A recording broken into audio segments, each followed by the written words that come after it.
I try my hardest in school, but I'm always just passing by the skin of my teeth. I just feel like I'm dumber than the other kids. Why am I not smart like them? I always study when I go home.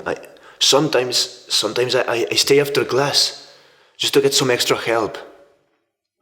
I always do the credits. But tell me, why am I not smart enough? I just want to have a good future.